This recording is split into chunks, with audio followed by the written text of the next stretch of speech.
ఫాసాయి విక్కీని బాగా గట్టిగా అడగడంతో విక్కీకి వేరే దారి లేక ఫాసాయికి అసలు నిజం చెప్పేస్తాడు. డాడీ ఆంటీ అంకుల్ వాళ్ళని వెళ్ళే వరకు బాగా చూసుకుంటే వాళ్ళతో మంచిగా బిహేవ్ చేస్తే నేను డాడీ ఇష్ట ప్రకారమే నిషాని పెళ్లి చేసుకుంటాను అని చెప్పాను, అందుకనే డాడీ ఇలా బిహేవ్ చేస్తున్నారు అని చెప్తాడు. అది వినగానే ఫాసాయి బాగా టెన్షన్ పడుతూ ఉంటుంది. అప్పుడు విక్కీ నువ్వేం టెన్షన్ పడకు, అన్నీ నేను చూసుకుంటాను, అయినా నాకు ఈ ప్రాబ్లం నుంచి ఎలా బయటపడాలో బాగా తెలుసు, నేను ఆల్రెడీ అన్నీ ప్లాన్ చేసే ఉంచాను, నువ్వేం టెన్షన్ పడుకో అని అంటాడు. ఫాసాయి ఆ డీల్ గురించి ఆలోచిస్తూ ఆఫీసులోకి వెళ్తూ ఉంటుంది. పీమన్ తన వెనకాల నుంచి ఎంత పిలిచినా సరే అస్సలు వినిపించుకోదు. అప్పుడు పీమన్ తన దగ్గరకు వచ్చి నేను ఎప్పటి నుంచి నేను పిలుస్తున్నానో ఎందుకు పలకట్లేదు, అయినా నువ్వు దేని గురించి ఆలోచిస్తున్నావు అని అడుగుతాడు. ఫాసాయి తనని నువ్వు ఇక్కడ ఏం చేస్తున్నావు అని అడుగుతుంది. అప్పుడు పీమన్ దేవ్ నన్ను పిలిచాడు, ఈరోజు కొత్తగా ఎంప్లాయీస్ వస్తున్నారంట, వాళ్ళందరికీ ట్రైనింగ్ ఇవ్వడం కోసం అని చెప్పి నన్ను పిలిచాడు అని చెప్తాడు. అప్పుడే అక్కడికి దేవ్ కూడా వస్తాడు. పీమన్ టై సరిగా లేకపోవడంతో దాన్ని సరి చేస్తూ ఉంటాడు. కరెక్ట్గా అదే టైంకి డాడీ అక్కడికి వస్తాడు. వాళ్ళిద్దరిని అలా చూసి మళ్ళీ తప్పుగా అనుకుంటాడు. వాళ్ళ అసిస్టెంట్తో ఏదేమైనా సరే దేవ్కి వెంటనే పెళ్లి చేసేయాలి, ఒక మంచి అమ్మాయిని సెలెక్ట్ చేద్దాం, డీటెయిల్స్ అన్నీ కూడా నాకు చూపించు అని అడుగుతాడు. నిషా ఆఫీస్కి వస్తుంది. అక్కడ ఫాసాయిని చూడగానే కావాలని విక్కీ తనకు కాల్ చేసినట్టు అందరికీ వినిపించేలా మాట్లాడుతూ ఉంటుంది. తన్ని డిన్నర్కి ఇన్వైట్ చేస్తున్నట్టు క్యూట్గా మాట్లాడుతూ ఉంటుంది, బాగా స్మైల్ చేస్తూ ఉంటుంది. అదే టైంకి విక్కీ ఫాసాయికి కాల్ చేస్తూ ఉంటాడు. దాంతో విషయం అంతా అర్థమయ్యి ఫాసాయి కాల్ లిఫ్ట్ చేసి నిషా దగ్గరకు వచ్చి కావాలని సేమ్ నిషా ఎలా మాట్లాడిందో తను కూడా అలాగే మాట్లాడుతూ ఉంటుంది. దాంతో ఎంప్లాయీస్ అందరూ కూడా నిషాని చూసి నవ్వుతూ ఉంటారు. దాంతో చాలా ఎంబారసింగ్గా ఫీల్ అయ్యి అక్కడి నుంచి డాడ్ దగ్గరికి వెళ్తుంది. డాడ్ కొత్త ఎంప్లాయీస్కి ట్రైనింగ్ ఇచ్చే రూమ్లో ఉంటాడు. అక్కడ దేవ్ అండ్ పీమన్ని అబ్జర్వ్ చేస్తూ ఉంటాడు. దేవ్ పీమన్ని చూసి స్మైల్ చేస్తూ ఉంటాడు, ఎందుకంటే తనకి పీమన్ ప్లేస్లో దియా కనిపిస్తుంది. తను దియా గురించి ఆలోచిస్తూ స్మైల్ చేస్తూ ఉంటాడు. కానీ డాడ్ మాత్రం వేరేలా అనుకుంటాడు. తర్వాత సెక్రటరీ డాడ్కి చాలామంది అమ్మాయిల ప్రొఫైల్స్ అన్నీ కూడా చూపిస్తూ ఉంటాడు. కానీ డాడ్కి మాత్రం అవేమీ నచ్చవు.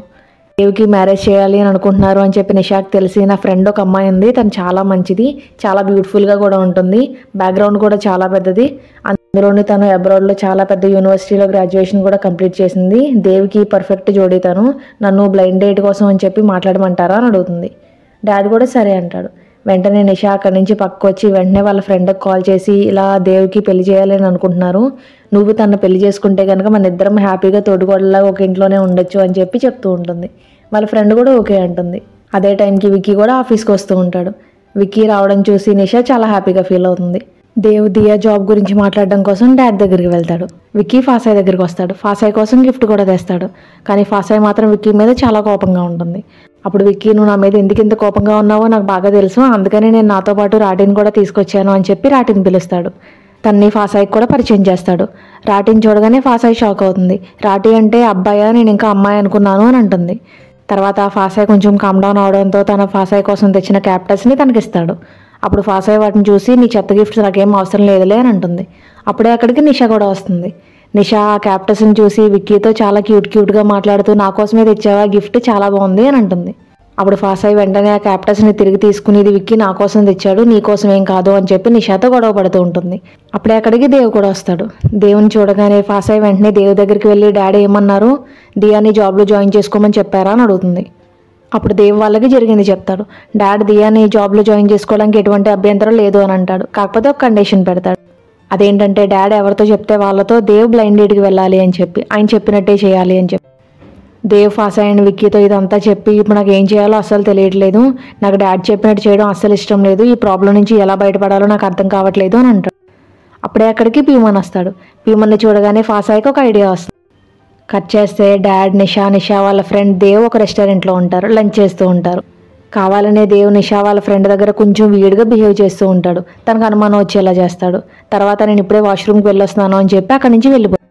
నిషా వాళ్ళ ఫ్రెండ్కి కూడా దేవ్ మీద కొంచెం డౌట్ వచ్చి తన్నే ఫాలో చేస్తూ వెళ్తాడు. యాక్చువల్లీ ఆ వాష్రూమ్ దగ్గర పీమన్ ఉంటాడు.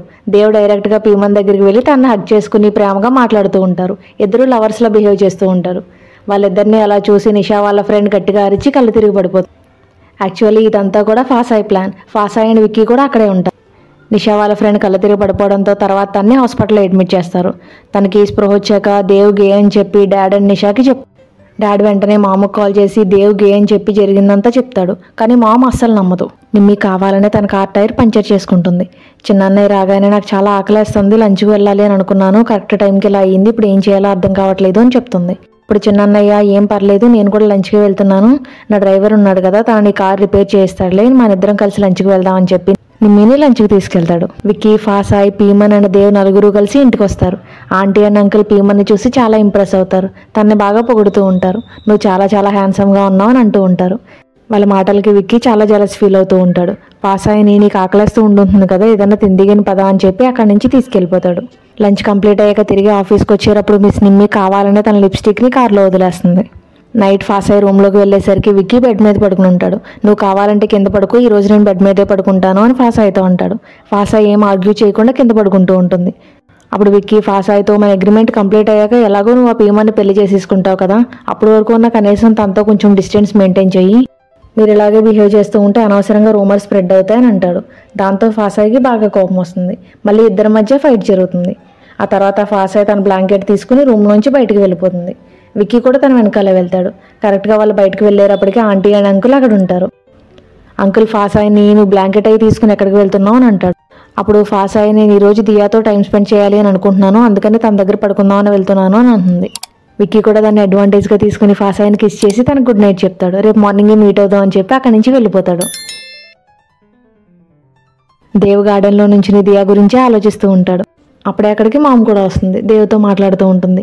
నువ్వేం టెన్షన్ పడకు, డాడీ నాకు మొత్తం చెప్పారు, నీకు అమ్మాయిలంటే అస్సలు ఇంట్రెస్ట్ లేదని, అందులో నేను ఒక అబ్బాయిని కూడా ఇష్టపడుతున్నావు అని చెప్పారు అని అంటుంది. అది వినగానే దేవ్ షాక్ అవుతాడు. అలాంటిది ఏం లేదు, నాకు ఇలా డాడీ చెప్పినట్టు బ్లైండ్ డేట్కి అవి వెళ్ళడం ఇష్టం లేదు, అందుకని ఫాసాయ్ ఇదంతా ప్లాన్ చేసింది అని చెప్తాడు. అది వినగానే మామ్ కూడా కొంచెం రిలాక్స్ అవుతుంది. ఫాసాయ్ దియాని దేవ్ మీద నీ ఒపీనియన్ ఏంటి అని అడుగుతుంది. అప్పుడు దేవ్ చాలా మంచి అబ్బాయి, చాలా కైండ్ హార్టెడ్, కానీ నువ్వు అనుకుంటున్నట్టుగా మా మధ్య ఏం లేదు అని అంటుంది. ఆ తర్వాత దియా ఫాసాయ్ని అడుగుతుంది, నువ్వు విక్కీని లవ్ చేస్తున్నావు కదా అని చెప్పి. కానీ ఫాసాయ్ అలాంటిది ఏం లేదు అని చెప్తుంది. కానీ దియా అస్సలు నమ్మదు. మళ్ళీ అడుగుతూ ఉంటుంది. ఫాసాయ్ చాలా షైగా ఫీల్ అవుతుంది. నెక్స్ట్ డే మార్నింగ్ చిన్నన్నయ్య తన కార్లో ఆఫీస్కి బయలుదేరుతూ ఉంటాడు. అప్పుడే తన కార్లో తనకి లిప్స్టిక్ కనిపిస్తుంది. ఆ లిప్స్టిక్ చూసి అది చిన్నదిందేమో అని అనుకుంటాడు. అప్పుడే అక్కడికి చిన్నదని కూడా వస్తూ ఉంటుంది. నువ్వు నీ ట్యాబ్ మర్చిపోయావు అని చెప్పి. చిన్నన్నయ్య ఆ ట్యాబ్ తీసుకుని ఇదిగో నీ లిప్స్టిక్ కార్లో పడిపోయింది అని చెప్పి చిన్నదనికి ఇస్తాడు. ఆ లిప్స్టిక్ చూడగానే చిన్నదనికి చాలా కోపం వస్తుంది. ఈ లిప్స్టిక్ నాది కాదు, అయినా నేను ఎప్పుడు కూడా ఇలాంటి కలర్ లిప్స్టిక్ వేసుకోలేదు, నువ్వు ఎవరితోనైనా ఎఫైర్ పెట్టుకున్నావా అని చెప్పి చిన్నన్నయ్యని కొడుతూ ఉంటుంది. అప్పుడే అక్కడికి ఫాసాయ్ కూడా వస్తుంది. సిచ్యువేషన్ అర్థం చేసుకుని ఆ లిప్స్టిక్ నాదే, బై మిస్టేక్ కార్లో పడిపోయింది, నేను నిన్న చిన్నన్నయ్య కార్ ఎక్కాను కదా అప్పుడు పడిపోయినట్టుంది అని చెప్తుంది. దాంతో చిన్నదని కూడా కామ్ డౌన్ అయ్యి చిన్నన్నయ్యకి సారీ చెప్తుంది. తర్వాత చిన్నన్నయ్య ఫాసాయ్కి తను సేవ్ చేసినందుకు థ్యాంక్ యూ చెప్తాడు. అప్పుడు ఫాసాయ్ చిన్నదని గురించి తెలుసు కూడా మీరు ఎందుకు ఇలా బిహేవ్ చేస్తున్నారు, ఇలాంటి ఎఫ్ఐఆర్లు పెట్టుకోవడం అసలు మంచిది కాదు అని చెప్తుంది. అప్పుడు చిన్నన్నయ్య నేను ఎప్పుడూ ఎవరితోని ఎఫ్ఐఆర్ పెట్టుకోలేదు, నేను నా వైఫ్ని తప్ప ఎవరిని కారు కూడా ఎప్పుడూ ఎక్కించుకోలేదు, ఫస్ట్ టైం మిస్ నిమ్మిని ఎక్కించుకున్నాను, అది కూడా తనకి హెల్ప్ చేద్దామనే ఉద్దేశంతో ఎక్కించుకున్నాను తప్ప మా ఇద్దరి మధ్య ఎటువంటి ఎఫ్ఐఆర్ లేదు అని అంటాడు. పెద్దదిన వాయుతో ఫుల్ పీకల్లోతు ప్రేమలో మునిగిపోయి ఇంట్లో వాళ్ళందరికీ కూడా అవుట్డోర్ షూటింగ్ ఉందని చెప్పి వెళ్ళి వాయుతో రొమాన్స్ చేస్తూ ఉంటుంది. విక్కీ నిషాన్ పిక్ చేసుకోవడానికి వాళ్ళ ఇంటికి వెళ్తాడు. అక్కడ నిషాన్ చూడగానే నీ డ్రెస్ చాలా రివీలింగ్గా ఉంది, మనం ఇలాగే బయటకు వెళ్తే అందరూ నిన్నే చూస్తూ ఉంటారు, నిన్ను ఎవరైనా అలా చూస్తే నాకు అస్సలు నచ్చదు, వెంటనే డ్రెస్ చేంజ్ చేసుకో అని అంటాడు. నిషా కూడా సరే అని చెప్పి డ్రెస్ చేంజ్ చేసుకోవడానికి వెళ్తుంది. నిషా లోపలికి వెళ్ళగానే విక్కీ వెంటనే సియాలి కార్ దగ్గరికి వెళ్ళి సియాలి ఎక్కడికి వెళ్ళినా సరే తనకు అన్నీ తెలిసేలాగా సియాలి కార్కి ఒక ట్రాకర్ని ఫిక్స్ చేస్తాడు.